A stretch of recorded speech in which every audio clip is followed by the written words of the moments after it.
যেহেতু সবাইকে নিয়ে আমরা আল্লাহর দরবারে শুকরিয়া জানাচ্ছি, এমন একটা সময় যে সময় অলরেডি বিশ্বের কয়েকটা দেশে যুদ্ধ চলছে,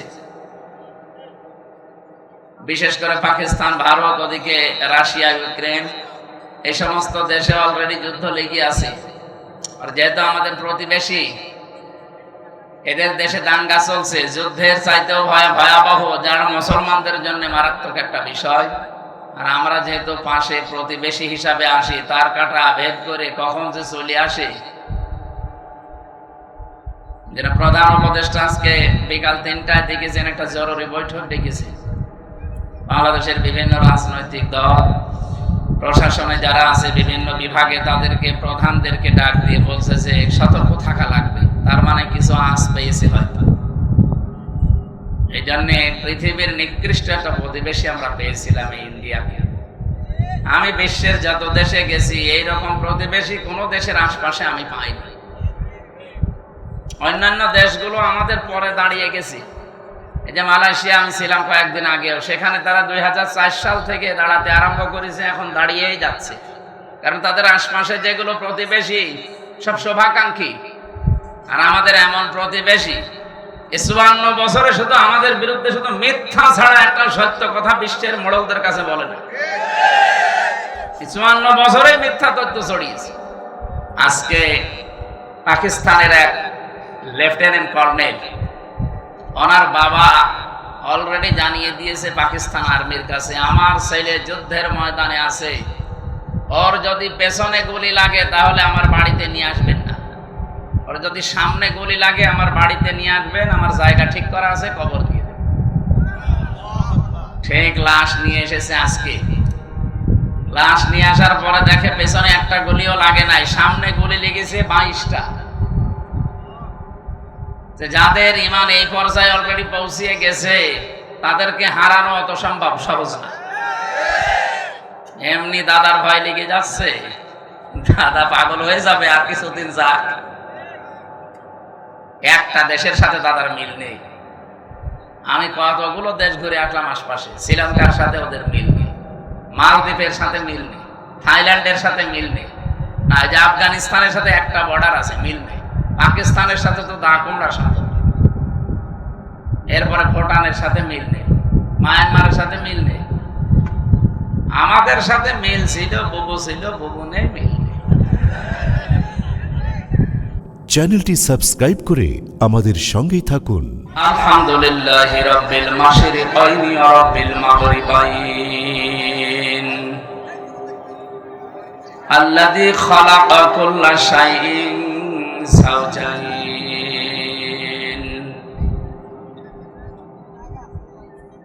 ওয়া খাসসানা বিত-তাকরীমি বাইনাল হায়াওয়ান ونشهد أن لا إله إلا الله وحده لا شريك له شهادة موصلة إلى الجنان ونشهد أن محمدا عبده ورسوله سيد الكونين المبعوث فينا بالهدى ودين الحق ليظهره على الأديان صلى الله عليه وعلى آله وأصحابه الكرام ما دام الشمس والقمر بجريان والنجم والشجر يسجدان والسماء رفعها ووضع الميزان فقد قال الله تعالى في كلامه المجيد وبرهانه التوحيد أعوذ بالله من الشيطان الرجيم بسم الله الرحمن الرحيم زين للناس حب الشهوات من النساء النساء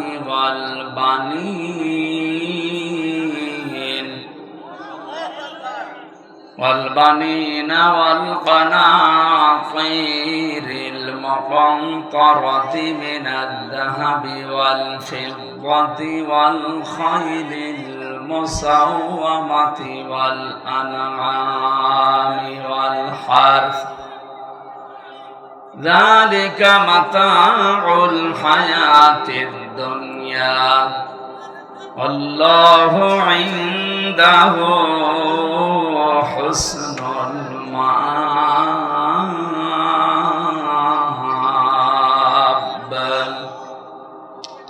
صدقت يا ربنا. عن أبي ذر رضي الله تعالى عنه قال قال النبي صلى الله عليه وسلم قلت يا رسول الله أوصني قال أوصيك بتقوى الله فإنه أزين لأمرك كله. قلت زدني قال عليك بتلاوة القرآن وذكر الله عز وجل فإنه ذكر لك في السماء ونور لك في الأرض. قلت زدني قال عليك بطول الصمت فإنه مطردة للشيطان وعون لك على أمر دينك. قلت زدني قال إياك والضحك فإنه يميت القلب ويذهب بنور الوجه إلى آخر الحديث رواه مسلم. وقال تعالى في شان حبيبي وما زادهم إلا إيمانا وتسليما. اللهم صل على محمد وآله وصحبه وبارك وسلم. আলহামদুলিল্লাহ। বাংলাদেশের ঐতিহ্যবাহী জেলা নওগাঁ আত্রাই থানার অন্তর্গত দীঘা ব্রিজ বাজার সংলগ্ন নোরারি হাফিজিয়া মাদ্রাসার উন্নয়ন কল্পে বিরাট ইসলামী জলসার সম্মানিত সভাপতি জনাব শেখ মোহাম্মদ রেজাউল ইসলাম রেজু ভাই, বিশিষ্ট সমাজসেবক, রাজনীতিবিদ, হায়াতে তাজ্জেবা সিহাতে কুল্লিয়া কামনা করছি, আমিন। এ মাহফিলের প্রধান উপদেষ্টা হিসাবে যার নাম এখানে এসেছে জনাব আমজাদ হোসেন পরামানিক। যত মানুষের নাম দিয়েছেন এলাকার কারণ নাম বাকি আছে।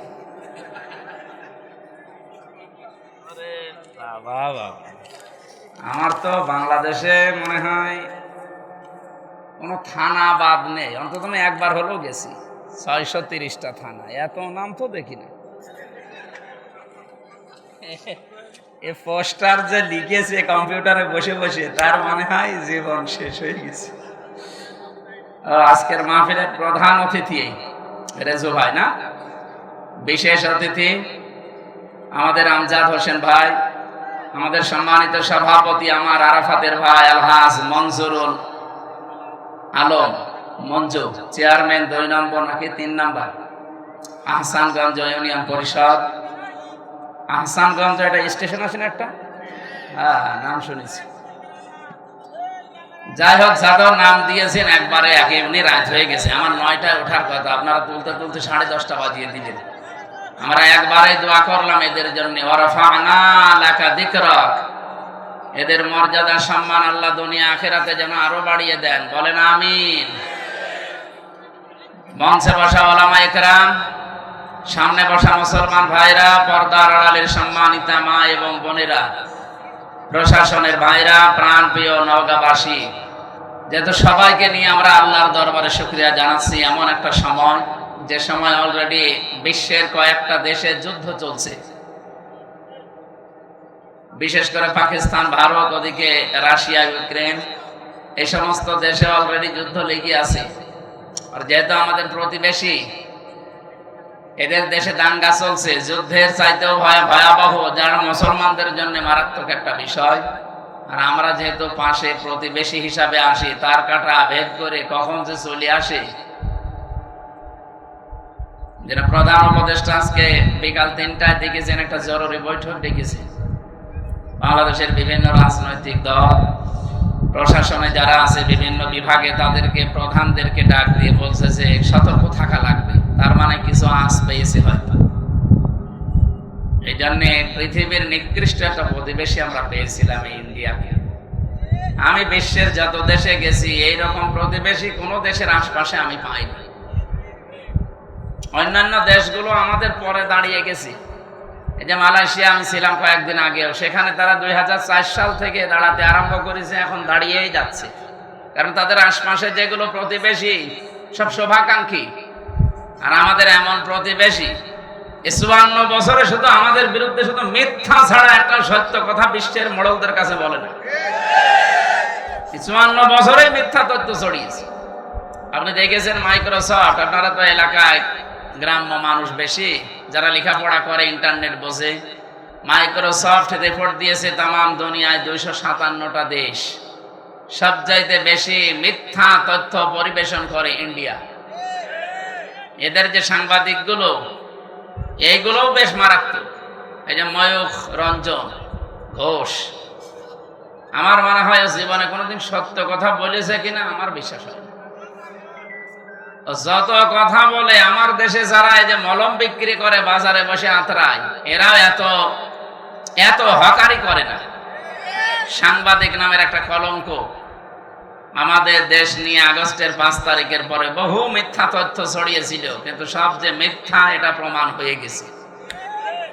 আমরা দাঁড়াতে পারছি না এই সমস্ত প্রতিবেশীদের কারণে।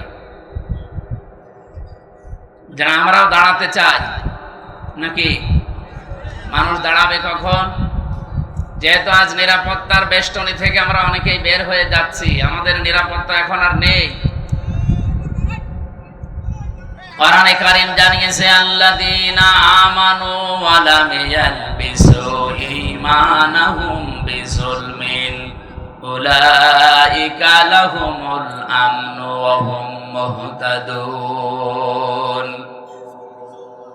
সূরা আনআম 7 নম্বর পারা 17 নম্বর পৃষ্ঠার 1 নম্বর লাইনের 82 নম্বর আয়াতে আছে। এটা তাফসীরে ফি জিলালিল কোরআন সৈয়দ কুতুব রহমাতুল্লাহ আলাইহি লিখেছেন। আল্লাহ পাক বলেন, যারা ঈমান আনে আর ঈমানের সাথে কোনোদিন শিরিক আর জুলুম মিশ্রণ করে না। আল্লাহ বলেন, এখন যে নিরাপত্তাহীনতায় পৃথিবীর মানুষেরা ভুগতেছে, নিরাপত্তা দেওয়ার মালিক একচ্ছত্রভাবে চীন।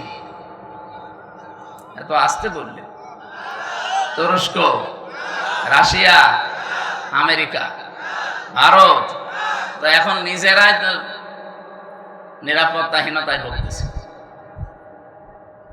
আজকে পাকিস্তানের এক লেফটেন্যান্ট কর্নেল, ওনার বাবা অলরেডি জানিয়ে দিয়েছে পাকিস্তান আর্মির কাছে, আমার ছেলে যুদ্ধের ময়দানে আছে, ওর যদি পেছনে গুলি লাগে তাহলে আমার বাড়িতে নিয়ে আসবেন না, ওর যদি সামনে গুলি লাগে আমার বাড়িতে নিয়ে আসবেন, আমার জায়গা ঠিক করা আছে, কবর দিয়ে দেবেন। ঠিক লাশ নিয়ে এসেছে আজকে। লাশ নিয়ে আসার পরে দেখে পেছনে একটা গুলিও লাগে নাই, সামনে গুলি লেগেছে 22টা। যাদের ঈমান এই পর্যায়ে অলরেডি পৌঁছিয়ে গেছে, তাদেরকে হারানো অত সম্ভব সহজ না। এমনি দাদার ভয় লেগে যাচ্ছে, দাদা পাগল হয়ে যাবে আর কিছুদিন যাক। একটা দেশের সাথে দাদার মিল নেই। আমি কতগুলো দেশ ঘুরে আসলাম আশপাশে, শ্রীলঙ্কার সাথে ওদের মিল নেই, মালদ্বীপের সাথে মিল নেই, থাইল্যান্ডের সাথে মিল নেই, না যে আফগানিস্তানের সাথে একটা বর্ডার আছে, মিল নেই। পাকিস্তানের সাথে তো দা কুমড়ার সাথে, এরপরে ভুটানের সাথে মিল নেই, মায়ানমারের সাথে মিল নেই। আমাদের সাথে মিল ছিল, বুবু ছিল, বুবু নেই, মিল নেই। যাই, বুবু যখন চলে গেছে, এতদিন যারা বলতো আমাদের স্বামী স্ত্রীর সম্পর্ক, আপনারা ওখানে থাকেন, কিন্তু দোলাভাইয়ের সম্পর্ক আমরা মানি না। বুবু মানি, দোলাভাই মানি, কারণ দোলাভাইয়ের তো মুসলমানি দেওয়া লাগবে। এটাকে আমি বানালাম না। সূরা বাকারা 2 নম্বর পারা 16 নম্বর পৃষ্ঠা 4 নম্বর লাইনে আছে। 221 নম্বর আয়াতের মাঝের অংশে দেখেন, কোন মুশরিক পুরুষকে কোন মুমিনা নারী বিয়ে করতে পারবে না যতক্ষণ সে মুসলমান না হয়। দাদা তো এখনো মুসলমান হয়েছে, তার সাথে আপনি এতদিন মিথ্যা কথা বলেছেন জাতির লোকের কাছে যে আমাদের স্বামী স্ত্রীর সম্পর্ক হয় কি করে। দাদা হচ্ছে ফুল হাতা আর আমরা হাফ হাতা। আমরা হাফ হাতা না, এখানে কয়েকটা হয়তো ফুল হাতা থাকতেও পারে, ওই যে ছোট ছোট বাচ্চা যারা। সুতরাং আমাদের সাথে যদি এখন আত্মীয়তা করাই লাগে, দাদার এই বুড়ো বয়সে মুসলমানই দেওয়া লাগবে। আর আপনি এই বয়সে হাজাম পাবেন কোথায়? এই কথা বলছেন না, হাজাম কোথায় পাবেন? বুড়ো হাজাম নিয়ে যান, ও ছাতা দেখা যাচ্ছে আগা কাটতে যে গুড়া কেটে ফেলেছে। জীবনের মতো দাদার মুসলমানের সব মিটে যাবে। এজন্য ওনার সাথে বিয়ে করা যেহেতু জায়েজ নেই, বউ একটু সাবধানে থাকবেন, কারণ ওই গরুর মদ খাওয়া লোক তো, ওদের তো চরিত্র ঠিক নেই। হ্যাঁ কথা বলেন না কেন? চরিত্র ঠিক আছে? হ্যালো, বউ কই? এজন্য কি এজন্য গান বেজেছিল, মদের বউ নাই, বাকিটা আর বললাম না, নিজের মেয়ের ওপর পড়বে না। সম্মানিত ভাইরা, আমরা নিরাপত্তার জন্য যাদের কাছে বলি না কেন, কেউ নিরাপত্তা দেওয়ার মালিক না। নিরাপত্তা দিতে পারে শুধুমাত্র আমাদের মালিক কে? আল্লাহ আয়াতের ভেতরে 2টা কথা দিয়েছেন, আল্লাযীনা আমানু, যারা ঈমান আনে, ওয়ালাম ইয়ালবিসু ঈমানাহুম বিজুলমিন, এবং তাদের ঈমানের সাথে যারা শিরিক এবং জুলুম মিশ্রণ করে না। এখানে জুলুম মানে শিরিক। সুতরাং আমরা যদি নিরাপত্তা আল্লাহর কাছ থেকে পেতে যাই, আমাদের ঈমান যায় আছে, ঈমানের সাথে যেন কোনো শিরিক, কোনো জুলুম মিশ্রণ না হয়। কে কথা বলেন? কথা বলেন। আল্লাহ পাক বলেন, এ পর্যন্ত বলে আমি শেষ করে দেইনি, এর পরেরটা বলার জন্য আমি এ পর্যন্ত বক্তব্য দিলাম। আল্লাযীনা আমানু ওয়া লাম ইয়ালবিসু ঈমানাহুম বিজুলমিন উলাইকা লাহুমুল আমন। নিজে এইভাবে মনে হচ্ছে কুদরতির আঙ্গুল দেখিয়ে বলছে, এই মানুষগুলোই নিরাপত্তার হকদার। এরাই নিরাপত্তার হকদার যারা তাদের ঈমানের সাথে জুলুম এবং শিরিককে মিশ্রণ করে না। বাংলার মানুষেরা একটু খেয়াল করে দেখেন তো, আপনি কি আল্লাহর পক্ষ থেকে এখনো নিরাপত্তা পেয়েছেন? আপনার ঈমান কি শিরিক মুক্ত? না। এখন যদি বলেন শিরিক কি, আপনি এই কথা আগে ক্লিয়ার করেন। কোরআন শরীফ থেকে আমি শিরিকের যে শ্রেণী বিন্যাস পেয়েছি, শিরিক বিল জাত, শিরিক বিল সিফাত, শিরিক বিল ইখতিয়ারা, শিরিক বিল হুকুক, 120 প্রকার এভাবে সিরিয়াল করা আছে তাফসিরে। এক কথায় জবাব দিচ্ছি, সব বাদ দিয়ে দিলাম। আল্লাহ যেটা পারে ওইটা অন্য কেউ পারে, এই বিশ্বাস করার নাম শিরিক। কথা বোঝা গেছে না? আল্লাহ যেটা পারে ওইটা অন্য কেউ, বলেন বলেন। এই বাংলাদেশে বহু মানুষের মুসলমান নামের আগে মোহাম্মদ লেখে, নামের শেষে হোসাইন লেখে, কিন্তু মাঝখানের শব্দটা যাই হোক না কেন, ঈমান থাকার জন্য যেটা দরকার ওইটা তার ভেতরে পাওয়া যায় না। আল্লাহ নিজে জানিয়ে দিলেন যে আমি যেটা পারি ওটা অন্য কেউ পারে না। কেউ যদি মনে করে না যে অন্য কেউ পারে, সে আর মুসলমান নেই, সে মুশরিক। এবার বলেন তো, আইন দিতে পারে কে? এটাকে আমি বানিয়ে বলছি, আলা লাহুল খালকু ওয়াল আমরু। এ পৃথিবী বানিয়েছি আমি, এখানে সিদ্ধান্ত চলবে আমি আল্লাহর। সুতরাং এই জায়গায় যদি কেউ হাত দিয়ে বলে যে না আমরাও পারি, এই যে নারী কমিশন যে 318 পৃষ্ঠার রিপোর্ট দিয়েছে, আমি কোরআনটা পড়েছি, এখানে আমি কোরআনে কারিমের প্রায় 13টা আয়াতে ওরা ভুল ধরেছে, আর 26টা হাদিস ওরা অস্বীকার করেছে একেবারে ডাইরেক্ট। যেখানে কোরআনের একটা অক্ষর কেউ যদি অবিশ্বাস করে, সে অলরেডি বেঈমান হয়ে যায়। আর পুরোপুরি 13টা আয়াতই ওরা মানে না। তার ভেতরে যেটা বললাম এটা, আলা লাহুল খালক ওয়াল আমরু তাবারাকাল্লাহু রাব্বুল আলামিন। বলেন আল্লাহু আকবার। এটা সূরা আরাফের ভেতরে আছে 8 নাম্বার পারার 16 নাম্বার পৃষ্ঠার 12 নাম্বার লাইনের 54 নাম্বার আয়াতের শেষের দিকে আছে। আল্লাহ পাক বলেন সৃষ্টি আমার, আইনও চলবে আমার। সুতরাং ওরা এখন নিজেরা জানাচ্ছে দেহ আমার, সিদ্ধান্ত আমার। কি করে হয় এটা? দেহ আপনার কে বলেছে আপনাকে? আমার এই যে 33 বছর এখন বয়স, আমি 92 সালে জন্ম নিয়েছি। বলেন তো 91 সালের আগে হামজা নামে আমি কিছু ছিলাম? বলেন কি ছিলাম? হালাতা আলাল ইনসানি হিনুম মিনাদ দাহরি লাম ইয়াকুন শাইআম মাযকুরা। রব্বুল আলামিন বলেন আমার নামেই মনে করেন আল্লাহ আয়াতটা দিয়েছেন হামজা। 33 বছর এখন চলে তোমার, 34 বছর আগে তুমি তো উল্লেখ করার মতো কিছু ছিলে না। আমার নাম ছিল না, ঠিকানা ছিল না, পরিচয় ছিল না। কুষ্টিয়া জেলার সদর থানার হালসায় আমার বাড়ি, এটা ছিল। কারণ আমার মা বাবার বিয়েই হয়েছে 34 বছর আগে। ও নওগাঁবাসী যারা এই রিপোর্ট দিয়েছেন, এই আয়াত অনুযায়ী অলরেডি তারা আল্লাহর সাথে শিরিক করে মুশরিক হয়ে গেছে।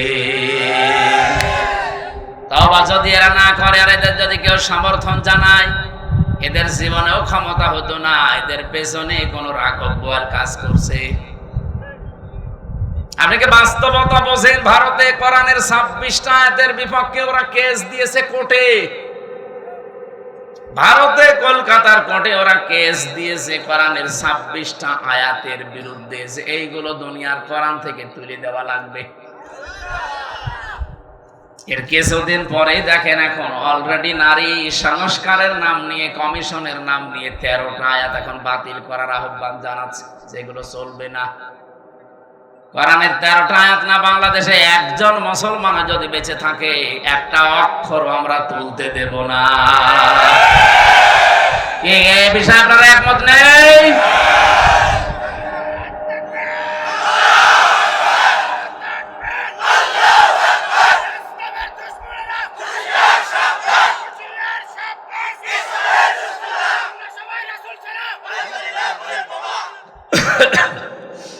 নওগাঁবাসী, আমি আবার বলছি, ইমান যতটুকু আছে এটা আপনি নির্ভেজাল করবেন।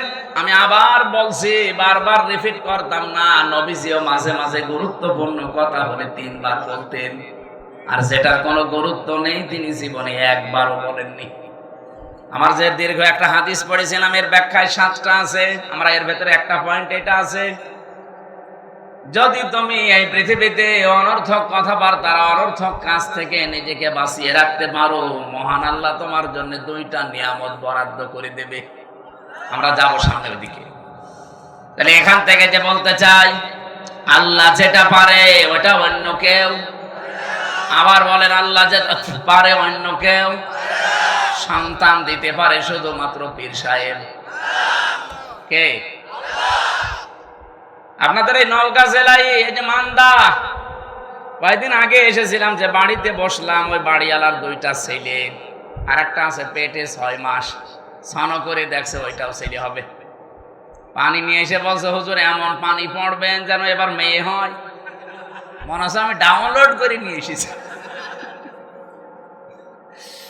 আর বগুড়া গাবতলী তারেক জিয়া সাহেবের গ্রামে একবার গিয়েছিলাম গত বছর। এক লোক এসে বলছে, হুজুরে আপেল পড়ি দিন। আমি সূরা ফাতিহা পড়ে ফু দিলাম। আমার কানের কাছে মুখ নিয়ে বলছে, এমন আপেল পড়বেন যেন এবার ছেলে হয়। কেন?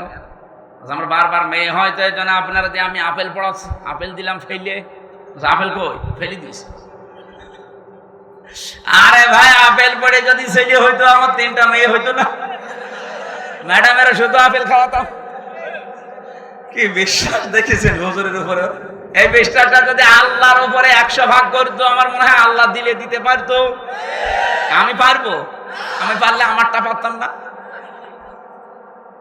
মেয়েরা যারা এসেছেন, এক কথায় শিরিক যেন জীবনে না ঢোকে। আল্লাহ যেটা পারে পৃথিবীর অন্য কেউ। একেবারে নির্ভেজাল থাকা লাগে। আপনি আমল কম করেন, নামাজ রোজা জিকির আজকার একটু তো হালকা পাতলাও থাকে, কিন্তু ইমানের ভেতরে যদি একেবারে নির্ভেজাল হন, শিরিক মুক্ত থাকেন, আমি গ্যারান্টি দিতে পারি আপনাকে আল্লাহ জান্নাত দিয়ে দেবে। কিন্তু একেবারে গাড়ি গাড়ি পাহাড় পরিমাণ ইবাদত করে বসে আছে, শিরিক নিয়ে আল্লাহর কাছে গেলে, সূরা ফুরকান 19 নাম্বার পারা, প্রথম নাম্বার পৃষ্ঠা, 4 নাম্বার লাইনে 23 নাম্বার আয়াত, আল্লাহ পাক বলেন, কাদিমনা ইলা মা আমিলু মিন আমালিন ফাজাআলনাহু হাবাআম মানসুরা। কোন মানুষ যদি শিরিক মিশ্রিত আমল নিয়ে আমার কাছে ধরা দেয়, ওটা তো দেখা দূরের কথা, ওর মুখের উপরে ধুলি কণার মতো নিক্ষেপ করব। আমাদের জীবন যেন এরকম না হয়ে যায়। আমরা নিরাপত্তা চাই কার কাছে? শিরিক মুক্ত হওয়া লাগবে। বোঝা গেছে? 2 নম্বরে বলেছিলাম, আপনাদের হয়তো অনেকেরই মনে নেই, বিজুলমিন, জুলুমকে যদি আপনি মিশ্রণ না করেন। জুলুম কি? যে জিনিস যেখানে রাখা দরকার ওইটা ওই জায়গায় না রেখে কেউ যদি অন্য জায়গায় রেখে দেয়, সেটা হয় জুলুম। বলেন, এই যে টুপিটা, এটা রাখা দরকার আমার মাথায়, কেউ যদি এটা মাথা থেকে নামিয়ে পায়ের কাছে রাখে, এটা টুপির উপরে জুলুম। কথা বলা লাগবে। আমার পায়ের নিচে একটা স্যান্ডেল আছে, ওর স্থানীয় পায়ের নিচে, ওইটা যদি আমি এখন তুলে মাথায় নিয়ে ঘুরি, এটা স্যান্ডেলের উপরে জুলুম। যেই জিনিস যেখানে স্থান পায় ওটা ওখানে রাখা দরকার, ওটা অন্য জায়গায় নিয়ে গেলে তার সাথে জুলুম হয়। আপনার বিবেকে কি বলে বলেন তো? 92% মুসলমান আমরা এখানে বাস করি, এই কোরআন থাকার দরকার ছিল সংসদে। এই কথা বলেন না কেন? এই 54 বছরে আমরা নিয়ে যেতে পেরেছি, এটা কোরআনের উপরে জুলুম। আপনি যাই মনে করেন, কোরআনের উপরে এটা জুলুম হচ্ছে, কারণ এটা এসেছে রাষ্ট্রীয় ফরমান হিসাবে। আপনি এই তথ্য পাবেন সূরা রদ 37 নাম্বার আয়াতে, 13 নাম্বার পারা, 13 নাম্বার পৃষ্ঠা, 13 নাম্বার লাইনে আছে, ওয়াকাযালিকা আনজালনাহু হুকমান আরাবিয়্যা। অবশ্যই আমি আপনার প্রতি যে কোরআন নাযিল করেছি, এটা সাধারণ জিনিস না, এটা হুকুম। এটা কি? এটা আইন হিসাবে নাযিল করলাম, যার বাংলা নাম আমরা বলি সংবিধান। এটা সংবিধান হিসাবে নাযিল হয়েছে। যদিও আজকের তেলাওয়াত কিন্তু আয়াত ওই লাইনে না, আজকে পারিবারিক জীবন নিয়ে একটা আয়াত পড়েছি। আমরা পারিবারিক জীবনের কিছু সমস্যা আজকে আয়াত দিয়ে তুলে ধরবো এবং সলিউশন দেব এই আয়াত থেকে ইনশাআল্লাহ। আমরা আজকের আয়াত থেকে যতটুকু বুঝলাম, যে আমরা যদি আল্লাহর কাছ থেকে নিরাপত্তা পেতে চাই, কিছু কিছু পয়েন্ট আমাদের মানা লাগবে। 1 নম্বরে, নিবার জীবনে কোনোদিন শিরিক যেন না থাকে, যদি থাকে আজকে থেকে তওবা করে ওটা বাদ দিন। 2 নম্বরে, আমাদের জীবনে যেন জুলুম না থাকে। এই কথা বলেন না কেন? শব্দটা যদিও শুনতে ছোট মনে হচ্ছে, এত বড় মারাত্মক একটা শব্দ এই জুলুম। আমার আল্লাহ পাক আরশ পর্যন্ত কাঁপন ধরে জুলুম যদি কোন জায়গায় দেখে। কোরআন শরীফে সূরা সূরা 25 নাম্বার পারা, 6 নাম্বার পৃষ্ঠা, 13 নাম্বার লাইনের 42 নাম্বার আয়াত একটু পড়বেন। আমি পড়লে আমার শরীরে কেমন যেন কম্পন ধরে। ইন্নামাস সাবিলু আলাল্লাযীনা ইয়াজলিমুনান নাস। আল্লাহ পাক বলেন, আমি নিজে মামলা দেব, নিজে অভিযোগ দায়ের করব, নিজে কেস করব তাদের বিরুদ্ধে যারা মানুষ হয়ে মানুষের উপরে জুলুম করে। যারা ভিকটিম আছেন এখানে বলেন তো, আয়াত অনুযায়ী বাংলাদেশে 15.5 বছরে আমরা অনেকেই বসে আছি যারা মানুষ হয়ে মানুষের উপরে জুলুম করেছে। এক কথা বলেন না কেন? বিনা কারণে বহু মানুষ এই দেশে জুলুমের শিকার হয়েছে। এখনো পর্যন্ত একজন বিনা কারণে জেল খাটতেছে, আজহার। আপনাদের পাশের বিভাগ রংপুরের মানুষ, এটিএম আজহারুল ইসলাম। আমার তো বারবার বলতে ইচ্ছে হয়, এই 15.5 বছরে যত রাজনৈতিক মামলা হাসিনার দলের লোক দিয়েছে, সবগুলো বেকসুর খালাস দেওয়া দরকার। ম্যাডামকে যেভাবে খালাস দিয়েছেন, আমি চাই ম্যাডামকে 6 বছর না, ওনার তো একদিনও জেলে রাখা জুলুম হয়েছে। কারণ ওনার যে মামলা দিয়েছিলেন পুরাটা বানোয়াট। আপনি এতিমের মাল আত্মসাৎ করায় এই মামলা দিয়েছেন, যে টাকার জন্য ওই টাকা আরো 7 গুণ বৃদ্ধি হয়েছে। ওনারে আরো পুরস্কার দেওয়ার দরকার ছিল। কিন্তু যারা টাকা পাচার করেছে তাদের এখন আপনি কি করবেন বলেন? এই যে দরবেশ, ওর মাথা চুল থেকে পা পর্যন্ত পুরা সাদা, আমার মনে হয় ভেতরে বাইরে সবই সাদা। এক কথা বলছেন এখানে 36,000 কোটি টাকা চুরি করিস 7টা ব্যাংক থেকে। জীবনে আপনি কোনোদিন যদি গণনা করতে দেওয়া হয়, আপনার হাত ব্যথা হয়ে যাবে, এক জীবনে গুণেও শেষ করতে পারবেন না। 36 কোটি টাকা না, 36,000 কোটি টাকা। একজনে যদি এত টাকা চুরি করে, ম্যাডাম খালেদার 2 কোটির জন্য যদি 6 বছর জেল হয়, এই লোকের জেল হওয়া দরকার কিয়ামত পর্যন্ত। আর হাসিনার ছোট বোন এ আল্লাহর ওলি, এরকম পারমাণবিক কেন্দ্র থেকে 76,000 কোটি টাকা শুধু একজন নিয়েছে, আর বাকিগুলো তো বাদই দিলাম। এ দেশটা যেভাবে ফোকলা করে ফেলেছেন, শান্তিতে তো নেই। এই যে বাইরে কয়েকদিন আগে সিঙ্গাপুরে ছিলাম, মালয়েশিয়া ছিলাম, এই শয়তানরা সব এখন যে সমস্ত দেশে থাকে, ওখানে বানিয়েছে সাহেব পাড়া, কিন্তু থাকতে পারে না, থাকে সব হোটেলে। মালয়েশিয়া যে হোটেলে উঠলাম, সিঙ্গাপুরে যে হোটেলে উঠলাম, নিচে নেমে দেখি 2 জন চা খাচ্ছে। কি গো? হুজুর আমরা আগেই পালিয়েছি। পালালেন কেন? আপনার না 620টা বাড়ি, ওই যে চট্টগ্রামের ওইটার ভূমি মন্ত্রী ছিল, 620টা বাড়ি বানিয়েছে শয়তান। একটা বাড়িতেও থাকতে পারে না, এখন থাকে হোটেলে, তাও চুরি করে। হুজুর দোয়া করবেন, তখন দোয়া বের হয়, আর ভালো লোকের কাছে দোয়া চেয়েছে। আমার মনে হয় 9 মাস যদি থাকতো আরো 200 বাড়ি বানাইতো। এক কথা বলেন না কেন? সব দর বাবার টাকায় বানাইতো। বলেন বলেন। এই জুলুম যা করেছেন, জুলুমের এখন আল্লাহ নিজে শোধ নিচ্ছেন আপনাদের উপরে। আলা তাহসাবান্নাল্লাহা গাফিলান আম্মা ইয়ামালুজ জালিমুন। সূরা ইব্রাহিমের 42 নম্বর আয়াতের প্রথম অংশে আছে, 13 নম্বর পারা, 19 নম্বর পৃষ্ঠা, 12 নম্বর লাইনে আছে। আল্লাহ পাক বলেন, হে নবী, আপনি কি মনে করেন যে আমি জালেমদের কোনো খবর রাখি না? কে বলেছে? যে যেখানে যাররা পরিমাণ জুলুম করে, দুনিয়ার কোনো কিছু খেয়াল না থাকলে আমার ওইটা খেয়াল থাকে। আমি আমার একেবারে নজরে রাখি, জুলুমটা দেখলে আমি আল্লাহ নিজে। কারণ মাজলুমের বরদুয়ার আমার মাঝে কোনো পর্দা নেই, হিসাব নেই, ও শুধু বলতে দেরি, পৌঁছাতে দেরি হয় না। হাদিসে কুদসি এটা, ইত্তাকি দাওয়াতাল মাজলুম ফাইন্নাহা লাইসা বাইনাহু ওয়া বাইনাল্লাহি হিজাব। হে পৃথিবীর মানুষেরা, মাজলুমের বরদুয়া থেকে বেঁচে থাকবা, কারণ মাজলুমের বরদুয়া আর আল্লাহর ভেতরে কোনো হিসাব পর্দা থাকে না। আমি রিমান্ডে আমার আগে ছাত্র দলের এক ভাইকে নিয়ে গেল। এই যে জুলুম আমি নিজে দেখেছি, রিমান্ডের নামে যে টর্চার করেছিল এই শয়তানগুলো আমাদের উপরে, এটা আমি বসতে পারি না কেন? 11 ঘন্টা আমারে টাঙিয়ে রেখেছে, চোখ বেঁধে মাজায় দড়ি দিয়ে। এরপর থেকে আমার মাজাও ব্যথা, পিঠেও ব্যথা। বসতে গেলে শক্ত জিনিসে বসলে 10 মিনিটের ভেতর ব্যথা শুরু হয়। আমার আগে ওনার পাশের রুম থেকে, সেল থেকে নিয়ে গেল, চোখ বেঁধে কালো কাপড় দিয়ে, পেছনে ডান্ডা বেড়ি, হাত হ্যান্ডকাপ লাগিয়ে ডান্ডা বেড়ি দিয়ে আস্তে আস্তে টেনে নিয়ে যাচ্ছে। ভালো মানুষ নিয়ে গেল, আসার সময় দেখি ও মা ও বাবা বলে চিল্লাচ্ছে। আসার পরে দেখি এইগুলো একটাও নখ নেই, শুধু সাদা লাগছে। সাদা এমনি হয়নি, এই হাত এভাবে চেয়ারের সাথে বেঁধে দেয়। আমারে দেখিয়েছিল ওই যে নখ যেগুলো দিয়ে তোলে, আমারে বলছে হুজুর আমরা এটা দিয়ে নখ তুলি।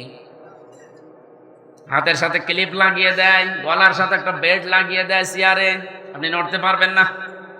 শুধু একটা মাত্র টিপ দেবে, 1 মিনিটে আপনি 120 বার ধরবেন। এমন সিস্টেম করা আছে, ওই মেশিনটা শুধু হাতে আর পায়ের সাথে লাগাবে। এগুলো জেলা থানা শহরে না, এগুলো পাওয়া যায় বিভাগীয় শহরে, এবং বিশেষ করে কাউন্টার টেররিজমে ডিবি অফিসের নিচতলায় মাটির নিচে যে ঘর আছে, আপনার বিশ্বাস যদি এখন মনে হয় নেই, এগুলো আমি নিজে দেখেছি রিমান্ডে থাকাকালীন। একটা শুধু টিপ মারে, এক টিপে আপনার নখ যতগুলো আছে সব খসে চলে আসে। আরে ভাই, নখ খসে গেলে ছেড়ে দে না, ওর উপর আবার লবণ ছিটিয়ে দেয়।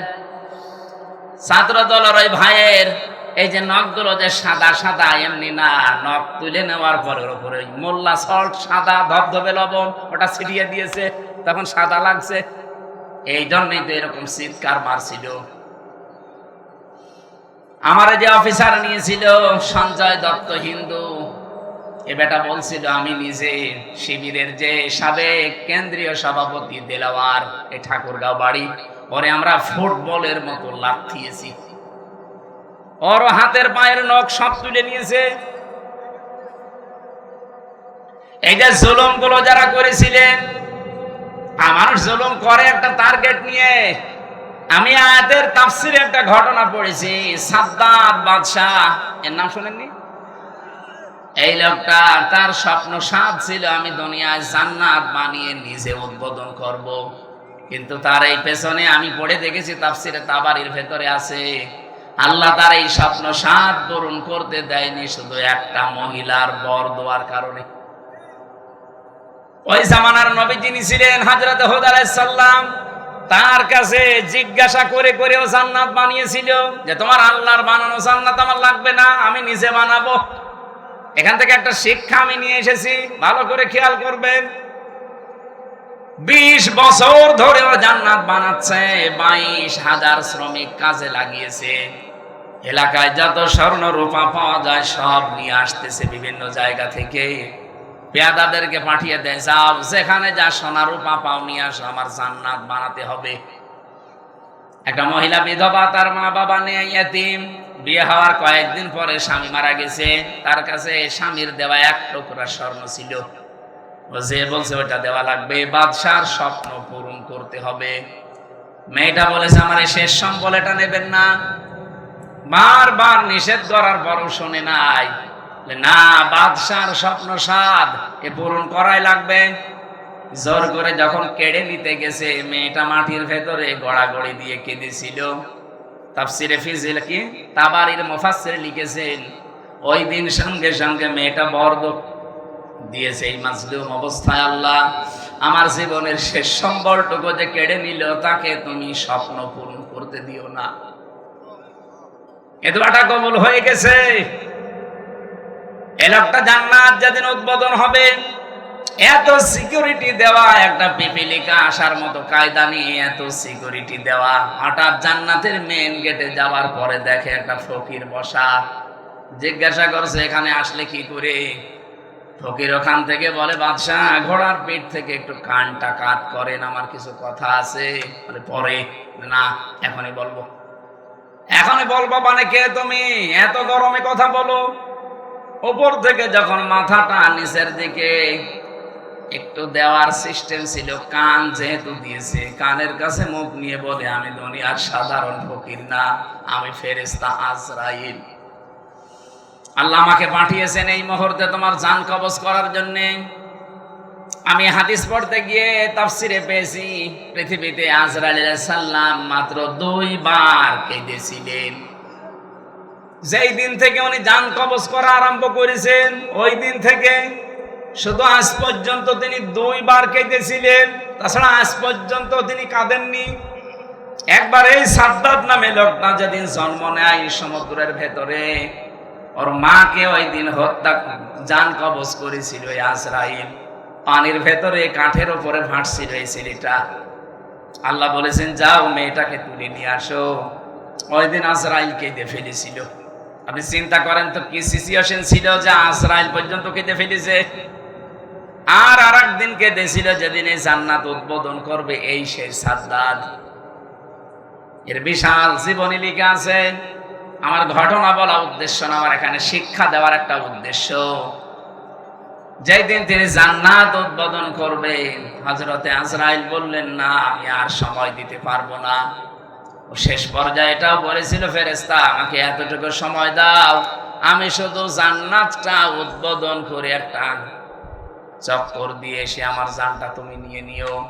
ফেরেশতা বলেছে, না, আল্লাহর আদেশ, তোমাকে জান্নাত উদ্বোধন করতে দেওয়া হবে না।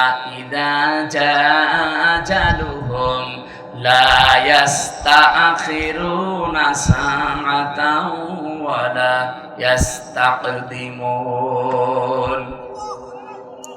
আপনারা সুবহানাল্লাহ বলেন, আলহামদুলিল্লাহ বলেন, আল্লাহু আকবার বলেন, যাই বলেন, এই ঘটনাটা কিন্তু একটা ঐতিহাসিক একটা ঘটনা, কিন্তু এর পেছনে যে দলিলগুলো আছে খুব শক্ত না। আমি শিক্ষার জন্য শুধু বলছি। এদিকে তাকান, জান্নাতের গেট, মেন গেটে দাঁড়িয়ে ভেতরে যাবার জন্য ঘোড়ার পিঠ থেকে জোর করে হলেও তিনি লাফ দিয়েছিলেন, কিন্তু পারেন নাই। জান্নাতের চৌকাঠ স্পর্শ করার আগেই ঘোড়ার পিঠ থেকে বাইরে পড়ে গেছে। মুফাসসির বলেন, কেন সে জান্নাতের চৌকাঠ পর্যন্ত স্পর্শ করতে পারলো না জানো? কারণ ওই যে বিধবা একটা এতিম মেয়ের বরদোয়া ছিল। আপনি বলেন তো এখান থেকে কি পেলেন? এত বড় বিশাল শক্তিশালী বাদশাহ তার স্বপ্ন পূরণ করার জন্য কি করেছে আপনি বলেন? 22,000 শ্রমিক কাজে লাগিয়েছে, 20 বছর একাধারে শ্রম দিয়ে বানিয়েছে, মনের মতো করে সাজিয়েছে। যেদিন উদ্বোধন করবে পারে নাই শুধু একটা মেয়ে লোকের, এতিম অসহায় বিধবা এই মেয়ে লোকটার বরদোয়া লেগেছিল যে আমার শেষ সম্বলটুকু যে কেড়ে নিল, তার স্বপ্ন তুমি পূরণ করতে দিও না। আপনি রাগ করলাম, এবার বলবো 15.5 বছর যারাই ছিল এরাও তো বিভিন্ন স্বপ্ন নিয়েছিল। কথা বলেন না কেন? কেউ বলেছিল যে 21 সাল হয়ে গেল, 21, তারপরে বলছে না 41 সাল হয়ে গেল, তারপরে বলে না 71 সাল। আমার মনে হয় একেবারে চলে যেত কিয়ামত পর্যন্ত। আপনি যে আশা নিয়ে এগিয়ে যাচ্ছিলেন, ওই মহিলার শুধু একটা বরদোয়া যদি থাকার কারণে এত বড় বাদশার স্বপ্ন সাত পূরণ না হয়, আপনারা যা করেছেন 15.5 বছরে, একটা দুইটা না, কত মানুষের শেষ সম্বল কেড়ে নিয়েছে। আপনি নিজের থেকে বলেন, সিলেটের ইলিয়াস আলী আজ পর্যন্ত পাওয়া গেল না। লোকটারে কি সম্বল ছিল সিলেটের জন্য? সঠিক কথা বলতো আমি দেখেছি। ভারতের আধিপত্য এই উগ্রপন্থী যারা, এদের বিরুদ্ধে বজ্রকণ্ঠ ছিল লোকটার, কিন্তু তাকে আজ পর্যন্ত পাওয়া গেল না। তার পরিবারের তার ছোট্ট মেয়েটা আমি দেখেছিলাম ওই দিন হাসিনার কাছে যেদিন যায় বলে আমার বাবাকে ফিরিয়ে দেন, কি মায়া কান্না করছিল যে না আমি দেখতেছি, অথচ ওই সময় তার মেরে ফেলেছে। এত বড় নাটক আপনি করলেন। আমি ওই দিন ওনার চোখে পানি দেখিনি, কিন্তু সান্ত্বনা দেওয়া দেখেছি। আগস্টের 5 তারিখে ওনার চোখে আমি পানি দেখেছি। আমার এই ছোট্ট জীবনে ওনার দিকে আমি যতবার তাকিয়েছি, এই একবার শুধু কান্না দেখলাম। এর আগে জীবনেও কোনোদিন কে দিয়েছে বলে আমি দেখিনি, শুধু একটু কান্নার ভান করেছি। আপনার পেছনে আপনার এই চেয়ারের সাথে কত মানুষের হাহাকার লেগে আছে আপনি জানেন? আমার মেয়েটার পিছন ভ্যান ধরে ঝুলছিল, এরপরও আপনার মন গলে নাই। 7 মাস আমি ওকে রেখে এসেছিলাম, বাড়ি যেয়ে দেখি একবারে 3.5 বছর হয়ে গেছে ওর বয়স। কারণ আমি একবারে 3 বছর কতদিন পরে বাড়ি থেকে গেলাম জেল থেকে। ও নিজেও আমারে চেনে না। যেদিন আমি জেল থেকে বাড়ি গিয়ে নিচতলায় দাঁড়িয়েছি, ওই ছোট মেয়েটা আমারে বলছে, হুজুর আমাদের বাড়ি আসেন। মনে করছে এরকম হুজুর বহু আসে, 3 বছরে এটা মনে হয় হুজুরই হবে। আমি যে ওর বাবা ও জানি না, কারণ এই 3 বছরে তো জীবনে ওরা দেখিনি আমি। আমার সাথে দেখা সাক্ষাৎ পর্যন্ত, আমার যোগাযোগ পর্যন্ত বিচ্ছিন্ন ছিল। আমার আর মাওলানা মামুনুল হক আর তারেক জিয়া সাহেবের বন্ধু গিয়াসউদ্দিন মামুন ভাই, এই 3 জনের দিকে সিসি ক্যামেরা তাক করে রেখেছিল। 24 ঘন্টা আমাদের সাথে কেউ যেন না তাকায়, কথাও কেউ যেন না বলে। ভয় ওরা সব স্বরাষ্ট্র মন্ত্রণালয় থেকে বসে বসে দেখতো। ওই যে বুড়ো শয়তানটা,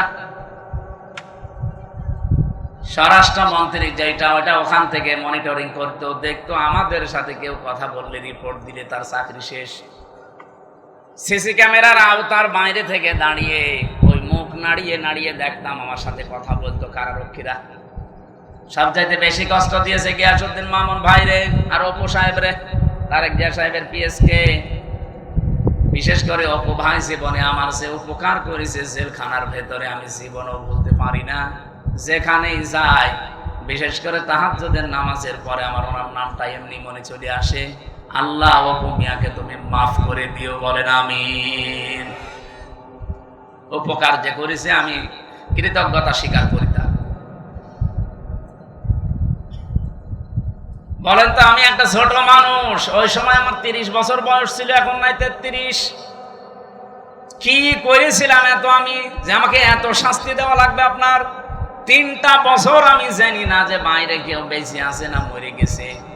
পরে বের হয়ে শুনছি আমার দাদা মরে গেছে, আমার আপন দাদা যে আমাকে মাদ্রাসায় পড়িয়েছিল। আমি শুনলাম আমার চাচাতো এক ভাই ছিল, সে মরে গেছে। আমার একটা শালা ছিল, সেও মরে গেছে, চাচাতো শালা। আমার নানি বেঁচে ছিল, উনিও মারা গেছে। আমার নানা ছিল, উনিও মারা গেছে। একটাও আমি জানিও না, কারণ আমার কাছে কেউ খবর দিত না। ভয়ে আসবে কি করে? সিসি ক্যামেরা দেখলে তার পরের দিন আবার পানিশমেন্ট দিত। ওই দূর থেকে মুখ নাড়িয়ে হাতের ইশারায় বলতো যে আপনার অমুকে অমুক। আমি বুঝতাম যে হয়তো কেউ মরে গেছে আজকে। নিজেকে আপনি এই জায়গায় একটু দাঁড় করিয়ে বলেন তো, কি কড়াকড়ি করতো আমার সাথে। এই জুলুমটা করে আপনি কি পেলেন? এখন তো নিজেই দেশান্তরিত হয়ে বসে আছেন। কি কথা বলছেন না কেন? জুলুম করবেন না কারো উপরে, এটা আল্লাহ জীবনও সহ্য করে না।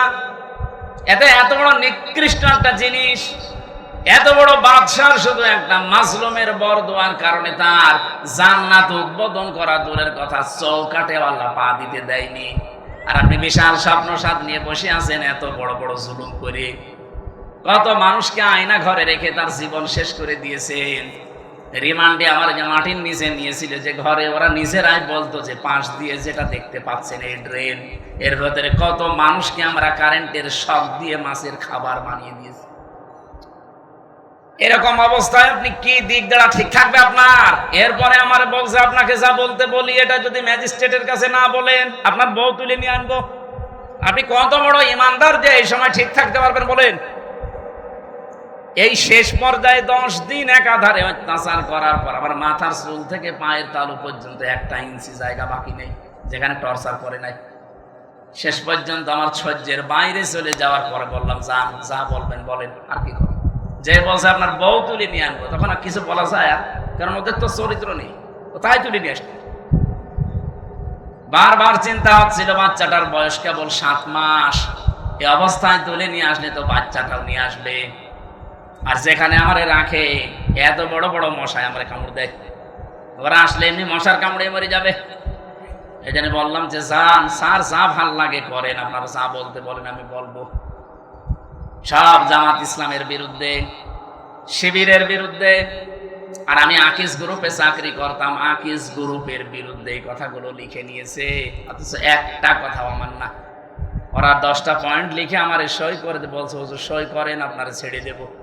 তখন আমি 164 বুঝতাম না, সই করে দিলাম ম্যাজিস্ট্রেটের সামনে। পরে শুনছি ওইটা আমার জবানবন্দি, ওরা লিখে নিয়েছে এই যে কায়দা কৌশল করে প্রতারণা করে। আল্লাহর বিচার আছে। 10 দিন পরে আমি যে জেলে যেয়ে দেখি ওই ম্যাজিস্ট্রেট যেটা আমার সই করেছিল প্রতারণা করে মিথ্যা বলে, ও দেখি জেলখানায়। কি গো হুজুর, আমার বউ আমারে মামলা দিয়েছে। ঠিক করেছে, যৌতুকের মামলা দিয়েছে। এই জুলুম গুলো যারা করেছিলেন, এই জুলুমের কারণে আল্লাহ রাব্বুল আলামিন জালেমদের স্বপ্ন সাধ পূরণ করতে দেয় না।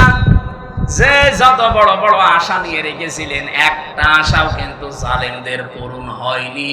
আর সামনে যদি কেউ জুলুম করে, তার আশাও পূরণ হবে না।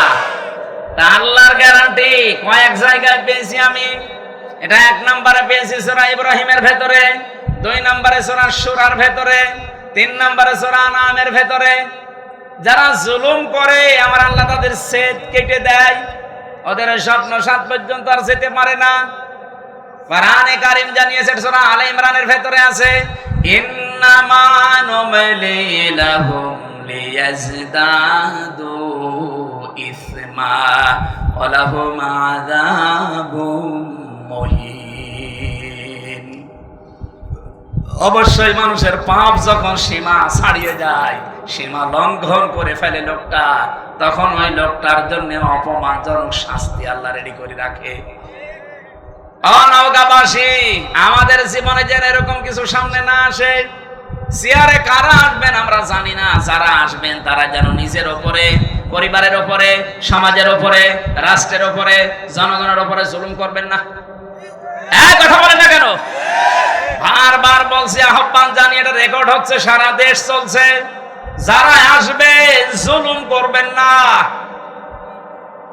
15 বছরের শিকড় যদি কেটে ফেলতে পারে আল্লাহ, 5 বছর যদি জুলুম করেন না, 5 বছর পরে আপনার বাড়ি ঘরও কিন্তু এই জালেমদের মতো শ্মশান হয়ে যাবে। আপনি দেখেন জালেমদের বাড়ি ঘরের দিকে তাকিয়ে, সব এখন ওজাড় গৃহ পড়ে আছে, জনশূন্য, কেউ আর ওর কাজ দিয়েও যায় না।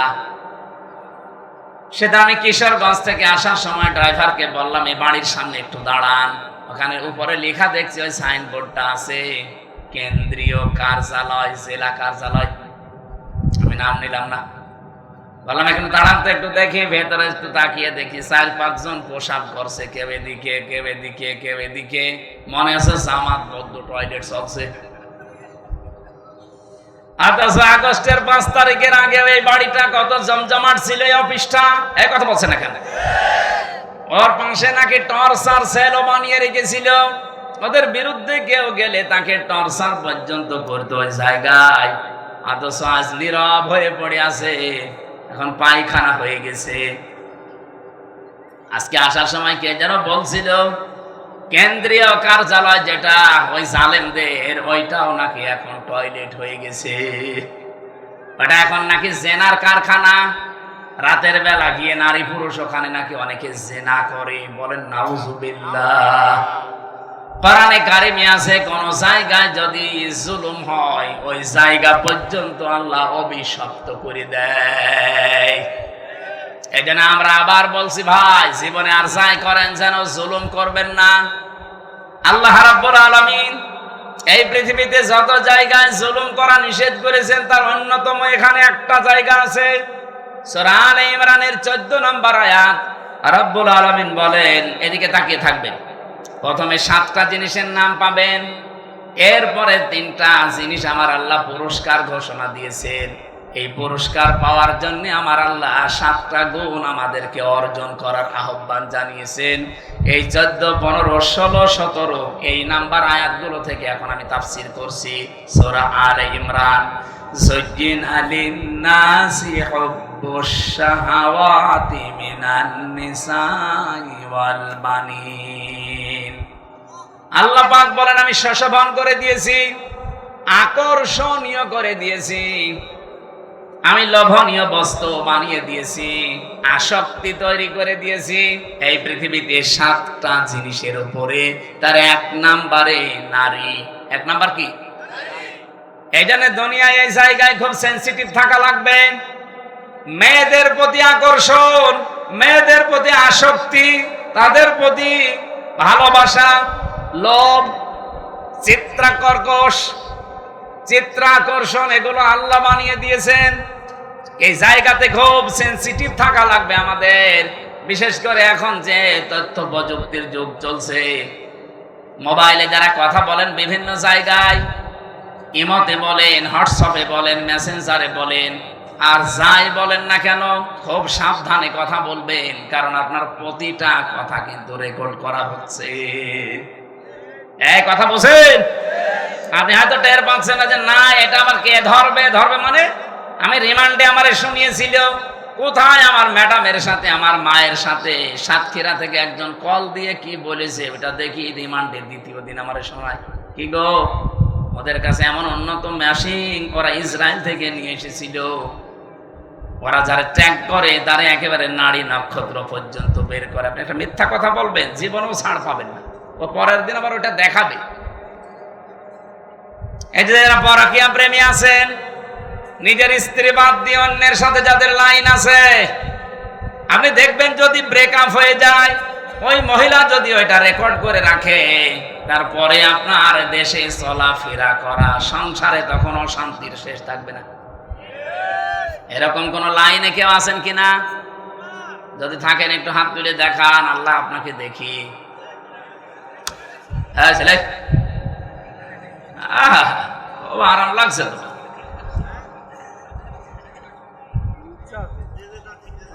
না, ধরা খাবেন কিন্তু।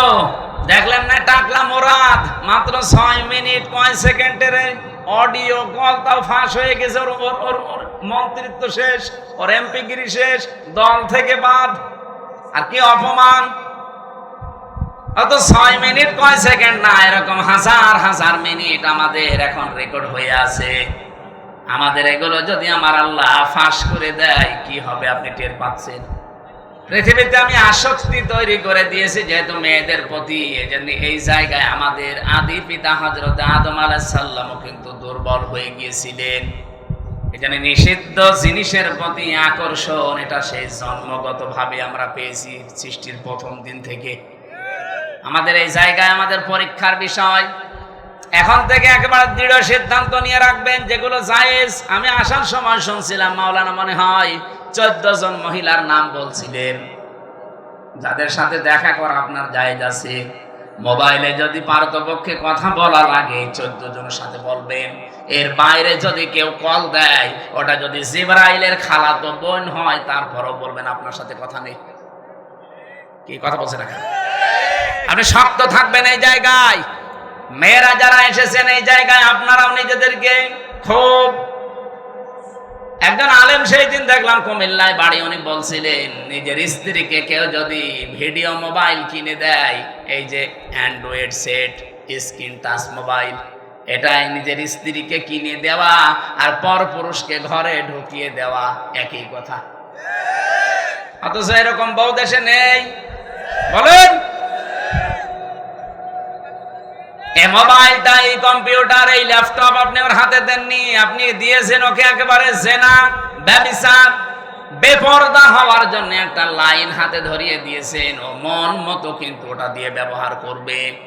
আমার মনে হয় মেয়েদেরকে এই জায়গায় খুব সেনসিটিভ থাকা দরকার। মা বোনেরা, স্বামী যদি আপনাকে বাটন ফোন দিয়ে খুশি থাকতে চায়, বাটনের উপরে আপনি আর যাবেন না। কারণ আমাদের টার্গেট তো শুধু এইটাই না, এরপরে আর একটা জায়গা আছে, আখিরাত। ওই জায়গাটা তৈরি করতে হলে আমাদের এখনই এই মনের সাথে যুদ্ধ করা লাগবে। আর যদিও এটা কঠিন বিষয়, শয়তান উৎপত্তি আছে, করতে দেবে না। আমি সহ যারা এসেছি আজকে থেকে নিজেদেরকে শয়তান যত চাপ দিক আমরা কন্ট্রোল হব। এই 14 জন মহিলা বাদ দিয়ে কেউ কল দিলেও জরুরি না হলে আমার দরকার নেই। আমি নিজেরটা বলছি, আমার এই মোবাইলে শুধু বাংলাদেশ না, বিশ্বের কোন জায়গা থেকে যদি মহিলারা কল দেয়, আমি আগে জিজ্ঞাসা করিনি প্রথমে যে মা আপনার স্বামী আছে অথবা আপনার ছেলে আছে। আজকে যে ইন্দোনেশিয়া থেকে, মালয়েশিয়া থেকে 3 জন মহিলা কল দিয়েছিল হোয়াটসঅ্যাপে আর মেসেঞ্জারে। আমি প্রথমেই তাকে মেসেজ লিখে জিজ্ঞাসা করছি, কে আপনি? আপনার স্বামী আছে অথবা সন্তান আছে? যদি স্বামী সন্তান থাকে, কোনো যদি কিছু চাওয়ার লাগে, আপনার কোনো মাসলা মাসাইল লাগে, তাদেরকে দিয়ে জিজ্ঞাসা করার। আপনার সাথে আমি কথা বলতে পারবো না, কারণ আমার মোবাইল ট্যাগ হয়। আপনার সাথে আমি কি কথা বলতে যে কি কথা বলবো, ওইটা রেকর্ড করে আপনি ছেড়ে দেবেন। তখন মানুষ বলবে হামজা গেল গেল। হ্যাঁ, কথা বলছে না? আমার সাথে তো চোখের মতো লেগে আছে সব। আর খুব জরুরি যদি নাছড়বান্দা হয়, মেসেজ দেয় যে না আমার খুব দরকার, ওই আমার পাশে যে মাওলানা হুসাইন আহমেদ থাকে, ওর কাছে বলি যে তুমি বলো যে আমি হামজা বলছি, যা বলার বল। ও মনে করে যে হুজুরি বলছে, যা বলার বলে। ফতোয়া শুধু আমারে জিজ্ঞাসা করে, মাসলা যদি কোরআন হাদিস কেন্দ্রিক হয়, বলি যে এইটা এইটা জান। আজকে সকাল 11টায় এসেছে ভারত, বসিরহাট থেকে 2 জন স্বামী আর স্ত্রী। ওরা যদিও বলছিল যে হুজুর বিষয়টা গোপন রাখবেন, আমি শিক্ষার জন্য বলছি। ওই লোকটা তার দ্বিতীয় বউ নিয়ে এসেছে। প্রথম বউটার কাছে অনুমতি নেয়নি, দ্বিতীয় বিয়ে করেছে গোপনে 8 বছর বিয়ে করে। একটা ছেলেও আছে 8 বছরের, 4 বছরের, মানে ছেলে সহ বিয়ে করেছে। 4 বছর বয়স ছিল ছেলেটার, 8 বছর বিয়ে করেছে। এখন বয়স হয়ে গেছে। নিয়ে আসার পরে বড় বউ রাগ যে না, এই বউ যদি থাকে আমি তোমার ভাত খাবো না, এই বউ ভাত দেওয়াই লাগবে। এটা আমাদের বাংলাদেশ, ভারত, পাকিস্তান এই সমস্ত দেশে একটু সমস্যা। কারণ দ্বিতীয় বিয়েকে মানুষ খারাপ মনে করে, আর মনে করো চরিত্র খারাপ, এই জন্য বিয়ে করেছে। অথচ চরিত্র ঠিক রাখার জন্য যার একটা বিয়ে করেছে এটা কেউ বলে না। আর এটা একটা যে জায়েজ কাজ, তারপরও আমরা ঘৃণা করি, খারাপ ভাবি। কি এই এলাকায় নেই? যত ভালো বউ নিয়ে বাস করেন, আর একটা বিয়ে করে দেখেন গোপনে, আপনার 14 গোষ্ঠী উদ্ধার করবে। অথচ এটা যে একটা জায়েজ কাজ, আল্লাহর নির্ধারিত বিধান। এই যে নারী কমিশন যে রিপোর্ট গুলো দিয়েছে তার ভেতরে এটা একটা। তারা বলছে না, বিয়ে যে পুরুষেরা একাধিক বিয়ে করে এটা মহিলাদের প্রতি বৈষম্য। এক মহিলাও 4টে বিয়ে করবে। এক মহিলা 4টা বিয়ে করলে যদি সন্তান হয় কোন বাপের পরিচয় দেবে? এক কথা বলছে না। ওরা যে রিপোর্ট গুলো দিয়েছে একটাও মানুষের রিপোর্ট না, আমার মনে হয় সবগুলো মেয়াদ উত্তীর্ণ গাঁজা খেয়ে রিপোর্ট দিয়েছে। কারণ মেয়াদ গাঁজা খেলে মানুষ এ কথা বলে না। আমার কুষ্টিয়ার লালনের মাজারে তো মানুষ গাঁজা খায় দেখি, ওরা মেয়াদ আলা গাঁজা খায়, এই জন্য ওরা এত বেশি উল্টা পাল্টা বকে না। আর এই মহিলাগুলো সব মেয়াদ উত্তীর্ণ গাঁজা খেয়েছে, এই জন্য কোরআনে কারিমের উপরে হাত দিয়ে তারা ভুল ধরছে। উনি আমারে বলছিল, আমার বউ, ছোট বউটা আমি সাথে করে নিয়ে এসেছি আজকে। আমি বললাম নিচে বসান। ওই যে 2 জন ছিল আমার সাথে। কি মাসলা জিজ্ঞাসা করতে চান বলেন? যেহেতু স্বামী আপনার সাথে আছে অসুবিধা নেই।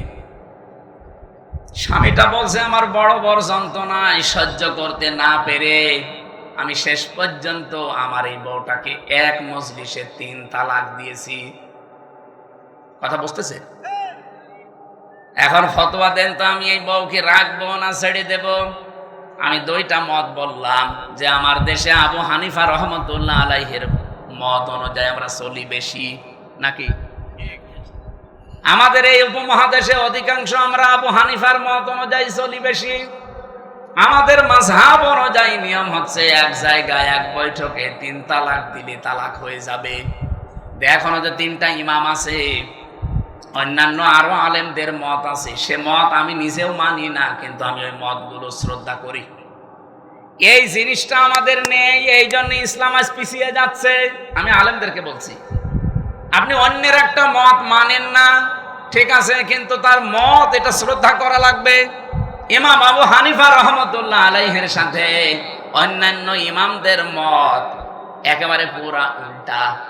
ইমাম আবু হানিফা জানিয়েছে সূরা ফাতিহা যদি নামাজে কেউ পড়ে তার নামাজই হবে না।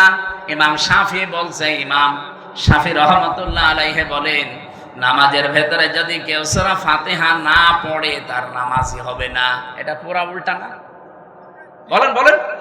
একজন বলছে হবেই না, আর একজন বলছে না পড়লে হবে না। পুরা উল্টা। কিন্তু তারা মতটা শ্রদ্ধা করতো। কোনোদিন আপনি তাদের ভেতরে কোনো বিদ্বেষ, হিংসা, অহংকার, মানি না এ কথা ছিল না। উনি বলতো এটা আমার মত, মানলে মানেন, না হলে ওনার মতটা আমি শ্রদ্ধা করি, কিন্তু আমি ওইটা মানি না। আমি আল্লাহর ওই বান্দা বসিরহাট থেকে যারা এসেছিল আজকে বললাম যে ভাই আপনি মুসলমান, আপনারা তো বিপদে আছেন ভারতে। বলছে হ্যাঁ খুব বিপদে আছি। আপনার এই বউটাকে এখন 2টা মত আছে, আপনি যে মত অনুসরণ করে চলেন ওইটা মেনে চলেন। আমাদের মাযহাব অনুযায়ী এই নিয়মটা যে আপনার বউ যেহেতু তালাক হয়ে গেছে অন্য আরেকজনের সাথে বিয়ে দেবেন, সে সংসার করার পরে ইচ্ছা করে ছেড়ে দেবে, তালাক দিয়ে দেবে, 3 মাস 10 দিন পরে আপনি তারপরে বিয়ে করে ফেলবেন, এটা একটা নিয়ম। আর একটা মাযহাব আছে, ওটা এক বৈঠকে বা 1 মাসের ভেতরে যদি 1001 কোটি 12 তালাক দেন 1 তালাক হবে। তাহলে ওইটা আর একটা মত, ওটা 3 মাসে 3 হায়েজে 3 তালাক দেওয়া লাগে। ওটা যদি আপনি ওই মত অনুসরণ করে চলেন আপনি ওইটাও মানতে পারেন। এখন ওনারে বলে দিয়েছে আমি 2টা মত, উনি যেটা মেনে যেই মাযহাব মেনে চলে চলুক, আমার অসুবিধা নেই। আমি তো ওইটা মানি না, কিন্তু আমার শ্রদ্ধা করা লাগবে। আজ আমরা এই দেশে যারা বিভিন্ন ভাবে ইসলাম কায়েমের চেষ্টা করছি, এই যে যারা জামাত ইসলাম করে, তারা কথা শুনতে শুনতে 54 বছর পর্যন্ত আমরা দেখছি তাদের বিরুদ্ধে একটা মিথ্যা তহমত দেওয়া আছে যে এরা মওদুদীর অনুসরণ করে চলে। মওদুদী কি কোনো ফেকার ইমাম ছিলেন? বলেন বলেন। তাকে আমরা অনুসরণ করছি কি কি কোন বসে? তিনি দার্শনিক ছিলেন, তিনি রাষ্ট্র চিন্তা করতেন, রাষ্ট্র নিয়ে, তিনি অর্থনীতি নিয়ে চিন্তা করতেন। এই যে ইসলামী ব্যাংকের যে থিওরি তিনি দিয়েছেন, সুদ মুক্ত ভাবেও যে ব্যাংকিং ব্যবস্থা চালানো যায়, এই যে জমি জায়গা যারা চাষ করে খান, এখান থেকে যে সুদ থেকে বাঁচা যায়, যারা এই যে 1 লাখ টাকা আমি এই ভাইরে দিলাম, 1 বিঘা জমি নিলাম, যতদিন আমি চাষ করে খাবো ততদিন জমি ফেরত দেওয়া লাগবে না, যখন টাকা ফেরত দেব তখন জমি ফেরত নিয়ে নেব। এটার নাম কি? এই যে বন্ধক। এটা জায়েজ আছে, অথচ এলাকায় বহু মানুষ মনে হয় আপনারা করেন না? না, এটা যদি জায়েজ করতেই হয় তাহলে কয়েকটা পদ্ধতি মানা লাগবে, নয়তো আপনার মায়ের সাথে জেনা করার গুনাহ হবে। যতদিন এই ভাইয়ের জমি আমি চাষ করে খাবো ততদিন এই যে সরকারকে টাকা দেওয়া লাগে, খাজনা। 1 বিঘা জমিতে কয় টাকা ভাই? হ্যাঁ, 75 টাকা আমার মনে হয়, 250 হয়ে গেছে। আমি তো দেওয়া লাগে না, আমার বাপ দেয়, আমি জানিও না। যাই হোক, 250 যদি হয়, প্রতি বছরে বছরে এই সরকারের টাকাটা যে চাষ করে খাচ্ছে সে দেবে। আর যখন আমি ওনারে টাকা ফেরত দেব, জমি নিয়ে নেব, তখন কমপক্ষে 1 লাখ যদি হয় তাহলে 8 থেকে 10,000 টাকা কম নেওয়া লাগবে।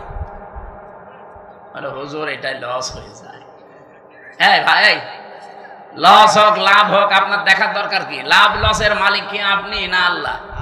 তো উনি যখন বিধান দিচ্ছে, দেখবে উনি 1 লাখ গরু বিক্রি না করে বাজার থেকে চলে আসতেছে, ডাকাতে ধরেছে, বলছে বাবাজি আমারে ধরে করবেন কি? আমি গরু বিক্রি করতে পারিনি, বেশি দাম হয়নি, এই জন্য। মুখের ওপরে 2 থাপ্পড় দিয়ে বলছে, বেটা বেয়াদব, বিক্রি করলি না মানে টাকা তো নেব আমরা, দাম কম হোক বেশি হোক তোর দরকার কি? লাভ লসের মালিক কি আপনি? কে? উনি যে নিয়মটা দিচ্ছে এইটা মানে, আশা করছে এখন থেকে এই সিস্টেম মেনে চলবেন। আর একটা নিয়ম আছে, এই যে খেয়ে দেয়ে শোধ, জমি দিলাম, এটা কি বলে? কন্ট্রাক্ট, এটা জায়েজ আছে। আর একটা নিয়ম আছে 3 নাম্বার, আমি ওনারে 1 বিঘা জমি দিলাম, প্রতি বছরে বছরে উনি 2 মণ ধান বা 10,000 টাকা আমারে দিয়ে দেবে 1 বছরে, এটা জায়েজ আছে। কারণ 1 বছরে 1 বিঘা জমি থেকে অন্তত 10,000 টাকা উপায় করা কোনো ব্যাপার না। এই এলাকায় তো আরো বেশি হওয়ার কথা, 3-4 বার লস হয়। ও, জিনিসপত্রের দাম কমে গেছে এই জন্য, তাহলে টাকাও কমিয়ে নেবেন। যদি দাম কমে যায় এভাবে, তাহলে টাকাও কমিয়ে দেবেন। আমার ভাইরা, আমি যে কথা বোঝাচ্ছিলাম, সাজ্জেদ আবুল আলাম মওদুদী রহমাতুল্লাহ আলাইহি, ওনার কাছ থেকে একটা থিওরি হয়তো জামাত ইসলাম নিয়েছে যে রাষ্ট্রে গণতান্ত্রিক পদ্ধতিতে ইসলাম কায়েম করা যায়। পদ্ধতিটা ভুল হতে পারে, সেখান থেকে একটা জিনিস শুধু ওনারা নিয়েছে। অন্যান্য যারা ইসলামী দলে আছে প্রত্যেকে এক একজনের কাছে থিওরিগুলো তারা নিয়েছে যে আমাদের সবার মূল তো এক থাকা দরকার, যে আমি অন্যের মত মানি না, কিন্তু তার মতটাকে শ্রদ্ধা করা লাগবে। এই জিনিস যতদিন বাংলাদেশের মানুষের ভেতরে না আসবে, এই দেশের দিন কায়েম হওয়া সম্ভব না। এই ছোটখাটো বিষয় নিয়ে মত পার্থক্য তৈরি হয়ে যাবে। এই জন্যে মানুষ যে এক জায়গায় হবে কি নিয়ে কি দিয়ে, সেই কথা সূরা আলে ইমরানের 64 নম্বর আয়াতে আল্লাহ ঘোষণা দিয়েছেন, কুল তাআলা কুল ইয়া আহলাল কিতাবি তাআলাউ ইলা কালিমাতিন সাওয়াইন বাইনানা ওয়া বাইনাকুম আল্লা না'বুদা ইল্লাল্লাহ। আমার ওইদিকে বিষয় না, আমি একটা টাচ দিলাম। মেয়েদেরকে আল্লাহ যেহেতু আকর্ষণীয় করে বানিয়েছে, লোভনীয়, এর প্রতি একটা আসক্তি বানিয়ে দিয়েছে, এই জন্য আমাদের এই জায়গায় খুব সেন্সিটিভ থাকা লাগবে, সতর্ক থাকা লাগবে এদের বিষয়ে। মেয়ে লোককে আমার আল্লাহ পরীক্ষার সবচাইতে বড় বস্তু বানিয়েছে। শয়তান এদেরকে জাল হিসাবে ব্যবহার করে রাস্তায় নিয়ে আসে। এই জন্য মেয়ে লোক যখন বাড়ি থেকে বাইরে আসবে, সাজগোজ করে পারফিউম দিয়ে সেন্ট মেখে বাইরে আসা মেয়ে লোকের জন্য জায়েজ নেই, হারাম। বলেন নাউজুবিল্লাহ। সম্মানিত মা বোনেরা, আপনার সাজগোজ, সেন্ট, পারফিউম এগুলো ব্যবহার করার জন্য আপনার উপযুক্ত জায়গা আপনার স্বামীর বেড। এই বিছানা শুধু বাইরে আপনি এগুলো করতে পারবেন না, যেহেতু আপনাকে শয়তানের জাল হিসাবে শয়তান ব্যবহার করবে। নবীজি জানিয়েছেন, আমরা আজকে থেকে সতর্ক হয়ে যাব এই জায়গা থেকে, যে আমরা কোনো দিন যেন নিজের মেয়েকে, বউকে, নিজের ফুফুকে, মাকে, শাশুড়িকে, খালাকে বেপরদা করে রাস্তাঘাটে ছেড়ে না দেয়। আয়াতের তাফসিরে লিখেছে, একজন মহিলা যদি বেপরদায় চলার কারণে জাহান্নামী হয়ে যায়, কমপক্ষে 4 জন পুরুষ সাথে করে নিয়ে যাবে। বলেন নাউজুবিল্লাহ। 1 নম্বরে তার বাবাকে ধরবে, বলবে গার্জিয়ান ছেলে তুমি আমাকে কন্ট্রোল করোনি। 2 নম্বরে তার বড় ভাইকে ধরবে। 3 নম্বরে তার ছেলে বড় স্বামীকে ধরবে। 4 নম্বরে তার বড় ছেলেকে ধরবে। অনগাবাসী একটু নিজের দিকে তাকিয়ে বলেন, হয় আপনি কারো বাবা হবেন, নাই কারো বড় ভাই হবেন, নাই কারো স্বামী হবেন, নাই কারো ছেলে হবেন। পর্দার এই বিষয়টা যদি হাসিয়ে খেলিয়ে যেন উড়িয়ে দেন যে আর কি, এতটুকু কি না, এটার জন্য যদি মহিলা দাজ্জুস হয়ে জাহান্নামে যায়, 4 জন নিয়ে গেলে আমরা যে কোনো একজনের ভেতরে পড়ে যাচ্ছি। আল্লাহ আমাদের হেফাজত করুন। মেয়েদেরকে যে মর্যাদা সম্মান পর্দার মাধ্যমে দিয়েছেন, আল্লাহ এটা বজায় রাখার তৌফিক দান করুন। বলেন আমিন। দুনিয়াতে আল্লাহ পাক জানিয়েছেন, আমি পরীক্ষার বস্তু আরো কয়েকটা বানিয়েছি। তার নাম্বারে অল বানিন, সন্তানাদি, ছেলে মেয়ে, স্ত্রী পুত্র, এগুলো আমার আল্লাহ আমাদের কাছে পরীক্ষার বস্তু বানিয়েছেন। লোভনীয়, আকর্ষণীয়, ভালোবাসার জিনিস এগুলো। এগুলোর পেছনে ফিরতে যে, চলতে যে আমার বিশাল আখিরাতের জীবন যেন আমি নষ্ট করে না ফেলি। সূরা মুনাফিকের ভেতরে আল্লাহ আমাদের জন্য ওয়াজ করেছেন, ইয়া আইয়ুহাল্লাযীনা আমানু লা তুলহিকুম আমওয়ালুকুম ওয়ালা আওলাদুকুম আন যিকিরিল্লাহ ওয়া মান ইয়াফআল যালিকা ফাউলাইকা হুমুল খাসিরুন। ওহে যারা ঈমানের দাবি করো, কখনো তোমাদের সন্তান আদি আর সম্পদ আদি এগুলো যেন আল্লাহর জিকির, আল্লাহর আইন, আল্লাহর বিধান থেকে তোমাদের গাফিল করে না দেয়।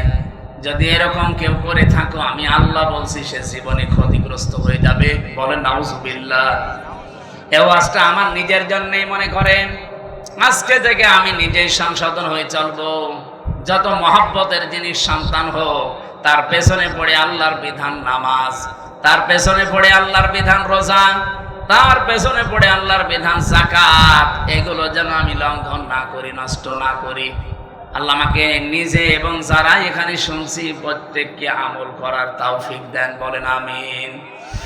এরপরে আল্লাহ করারে দিয়েছেন, আল কানাতিরিল মুকান্তরাতি মিনাজ যাহাবি ওয়াল ফিদ্দাতি ওয়াল খাইলিল মুসাওয়ামাতি ওয়াল আনআমি ওয়াল হারস। এই পৃথিবীতে পঞ্জীবিত সোনা, পঞ্জীবিত রূপা, ব্যবসার মাল এবং ভালো ভালো বাড়ি, গাড়ি, শস্য ক্ষেত, এগুলোর প্রতি মহব্বত, ভালোবাসা, আকর্ষণ, আসক্তি আমি আল্লাহ তৈরি করে দিয়েছি। কিন্তু দুনিয়ায় সব এগুলো ভোগের বস্তু। যালিকা মাতাউল হায়াতিদ দুনিয়া আল্লাহু ইনদাহু হুসনুল মাআব। আমি আল্লাহর কাছে উত্তম কিছু আছে যেগুলোর খবর এখনো তোমরা জানো না। সে কথাটা জানাতে আল্লাহ এখানে 3টা বৈশিষ্ট্যের কথা আমাদের জানিয়েছেন। কুল আউনাব্বিউকুম বিখাইরিম মিন যালিকুম লিল্লাযীনা তাকাউ ইনদা রাব্বিহিম জান্নাত তাজরি মিন তাহতিহাল আনহারু খালিদিনা ফিহা ওয়া আজওয়াজুম মুতাহহারাতুম ওয়া রিদওয়ানুম মিনাল্লাহ আল্লাহু বাসীরুম বিল ইবাদ। নবী আপনি বলুন, আমি কি তোমাদেরকে এমন উত্তম কিছু বিষয়াদি জানাবো, সেগুলো কি যারা তাকওয়া অবলম্বন করে, আল্লাহকে না দেখে ভয় করে চলার নীতি, এগুলো নিয়ে দুনিয়ার জীবন চালাতে থাকবে, চোখ বন্ধ হয়ে গেলে এদের রবের কাছে বাগান তৈরি করা আছে, যার তলদেশ দিয়ে নদী আর নহর প্রবাহমান, চিরকাল সেখানে থাকবে, কেউ তাকে বের করে দেবে না। ওয়াজওয়াজুল মুতাহহারা, পবিত্র স্ত্রী আল্লাহ তাদের জন্য সেখানে রেডি করে রেখেছেন। রিদওয়ানুম মিনাল্লাহ, আর সবচাইতে বড় বিষয় আল্লাহ নিজে তাদের উপরে সব সময় খুশি থাকবেন। বলেন সুবহানাল্লাহ। আল্লাহু বাসীরুম বিল ইবাদ, আল্লাহ পাক বলেন আমার বান্দাদের প্রতি আমি খুব সূক্ষ্ম দৃষ্টি রেখে চলি। এজন্য আমাদের প্রতি আমরা যাই করি, ইন্নাল্লাহা খাবীরুম বিমা তা'মালুন, যা করছি সব একদম দেখতে পাচ্ছে। এই দৃঢ়তা, এই বিশ্বাস যত বেশি যার ভেতরে বদ্ধমূল হবে, তৈরি হবে বিশ্বাসটা, ওর জীবন তত পরিচ্ছন্ন হবে। আমি সহ প্রত্যেকের জীবনে এই আয়াতগুলো আল্লাহ অনুধাবন করে মেনে চলার তৌফিক দিন। আপনাদের অনেক রাত হয়ে গেছে, 12টা বাজে, অনেক ওটি চলে যাচ্ছে না। এই অবস্থায় আমি আর কথা বলতে চাচ্ছি না। মেয়েদের জীবনে নিয়ে যে সমস্ত বইগুলো লিখেছিলাম জেলে থাকাকালীন, বাইরে এসে আপনারা যদি পারেন ওগুলো নিয়েছেন গাড়ি থেকে। আল্লাহুম্মা আমিন। লা ইলাহা ইল্লা আনতা সুবহানাক ইন্নী কুনতু মিনাজ জালিমিন। এই মোনাজাত বসে করুন, বসেন, মাথা নিচু করেন, চক্ষু বন্ধ করেন, জীবনের যত অপরাধ আছে সব স্মরণ করবেন। রব্বানা আতিনা ফিদ দুনিয়া হাসানা ওয়া ফিল আখিরাতি হাসানা ওয়া কিনা আযাবান নার ওয়া আদখিলনাল জান্নাতা মা'আল আবরার ইয়া আজিজু ইয়া গফফার ইয়া রাব্বাল আলামিন। সারাটা জীবন অপরাধ করে জীবনটা নষ্ট করে ফেলেছি। আরশের মালিক আমাদের এই ছোট্ট দুটো হাতের দিকে, এই দীঘা, আত্রাই, নওগাঁ, তুমি একটু তাকাও। কত দাড়ি পাকা মুরব্বী, কত যুবক মানুষেরা, মাসুম বাচ্চারা, কচি কাঁচা যারা বোঝে না, আমাদের দেখা দেখি হাত তুলেছে। যার হাত দুইটা পছন্দ হয়, এই কাকতি মিনতি আর চোখের দিকে তাকিয়ে হলেও আজকে মাফ করে দাও। সারা জীবনের অপরাধ গুলো আল্লাহ তুমি নেকি বানিয়ে দাও। আল্লাহ তাআলা অপরাধ যা করেছি এগুলো যদি শরীরে লেগে থাকতো, মানুষ আমাদেরকে কুকুরের মতো ঘৃণা করে দাঁড়িয়ে দিত। মাথা একটু নিচে করে নিজেরটা ভাবেন তো, যত অপরাধ দুনিয়ায় করেছিলেন যদি সত্যি আল্লাহ লিখে দিত আমাদের শরীরে, কপালে, বাইরে বের হওয়া দূরের কথা, 24 ঘন্টা মাথা মাটির দিকে নিয়ে চলা লাগবে। আল্লাহ তুমি যেভাবে তোমার সাত্তার নামের কারণে আমাদের গুনাহগুলো গোপন রেখে দিয়েছো, কিয়ামতে কোটি কোটি মানুষ থাকবে, সবার সামনে আমাদের সম্মান নষ্ট করে দিও না। যাই করেছি আজ মন থেকে মাপ চাই, মেহেরবানি করে গুনাহগুলো তুমি গোপন করে দিও আল্লাহ। এই মাহফিলের আয়োজন করতে গিয়ে তোমার যে বান্দারা শ্রম দিয়েছে, জনাব আব্দুল করিম সহ যত মানুষ এই মাহফিলের জন্য এত বেশি পরিশ্রম করেছে, সেই কুষ্টিয়া পর্যন্ত কয়েকবার তারা গেছে কোরআনে কারীম শোনার জন্যে, বোঝার জন্যে। এলাকার মানুষের যখন এত আগ্রহ, আল্লাহ এদেরকে ওমরের মতো হেদায়েত দিয়ে দাও। সম্মানিত মা বোনদেরকে তুমি খাদিজাতুল কুবরার মতো বানিয়ে দাও। অনেকের স্বামী অবাধ্য আছে, আল্লাহ বাধ্য করো। যাদের সন্তান অবাধ্য আছে, আল্লাহ বাধ্য বানিয়ে দাও। ছেলে মেয়ে যাদের লেখাপড়া করছে, পরীক্ষা দিচ্ছে, আল্লাহ কামিয়াবি দান করো রব্বুল আলামিন। এই পৃথিবীর নিকৃষ্ট দুইটা জাতি, ইহুদি এবং মুশরিক, অলরেডি তাদের সাথে আমাদের মুসলমানদের, পাকিস্তান ভাইদের যুদ্ধ চলছে। আল্লাহ এই মুশরিকদেরকে দুনিয়ার জীবন থেকে নিচ্ছিন্ন করে দাও। পাকিস্তানের মুসলমানদেরকে তুমি আল্লাহ বিজয় দান করো। বাংলার মুসলমানদেরকে তুমি হেফাজত করো। আল্লাহ তাআলা ইন্ডিয়াতে যত মুসলমান আছে, জুলুম নির্যাতনের শিকার, এই আত্রাই, দীঘা এলাকায় মাটির নিচে যারা কবরে আছে, আজকের কোরআনের ইজ্জতে কবরগুলো জান্নাত বানিয়ে দাও। মাহফিলের প্রধান অতিথি, বিশেষ অতিথি, সভাপতি, কত মানুষের নাম তারা দিয়েছে। এই মাহফিলের জন্য, মাদ্রাসার জন্য যে যেইভাবে এগিয়ে এসেছে, আল্লাহ তোমার রহমত ওইদিকে ওইভাবে এগিয়ে দাও। তোমার একজন বান্দা শুনলাম 50,000 টাকা নবীর এই ঘরে দিয়েছে। আল্লাহ তুমি নবীর এই ঘরের দান কবুল করো রব্বুল আলামিন। 3টা বছর জালেমের জেলখানা আমার জীবনটাই নষ্ট হয়ে গেছে। এখনো পর্যন্ত আমি স্বাভাবিক হতে পারি নাই। ডাক্তাররা বলেছে রাত জাগলে আপনার এই অসুখ বেড়ে যাবে, মেহেরবানি করে তুমি আমাকে আগের অবস্থায় স্বাভাবিক বানিয়ে দাও, আমার কণ্ঠটা ফিরিয়ে দাও, সহজ সরল ভাষায় আগের মতো কোরআনের কথাগুলো তোমার বান্দা বান্দীদের শোনাতে পারি, আমাকে তাওফিক ভিক্ষা দাও। আল্লাহুম্মা রাব্বির হামহুমা কামা রাব্বায়ানি সাগীরা, আল্লাহুম্মা রাব্বির হামহুমা কামা রাব্বায়ানি সাগীরা। এই মাদ্রাসা যারা দেখে শুনে রাখে আল্লাহ তুমি তাদেরকে পাহারা দাও। রব্বুল আলামিন এই দীঘা বাজারে যারা ব্যবসা বাণিজ্য করে তাদেরকে কবুল করো, তাদের ব্যবসা বাণিজ্যে বরকত দাও। এলাকায় যারা ফসলাদিতে চাষবাস করে আল্লাহ তাদেরকেও বরকত দিয়ে রাখো। যে বাড়িতে বসেছিলাম ওই বাড়ির ওপরে তোমার রহমত নাসিল করো আল্লাহ। বারাকাল্লাহু লানা ওয়া লাকুম ফিল কোরআনিল আযীম। জীবনের শেষ বার হলেও যেন আমরা দেখতে পারি এই বাংলার জমিন তোমার কোরআন দিয়ে চলছে। মরণ যখনই আসবে শেষ কথা আমাদের এই মুখে তুমি জারি করে দিও, লা ইলাহা ইল্লাল্লাহু মুহাম্মাদুর রাসূলুল্লাহ। আসসালামু আলাইকুম।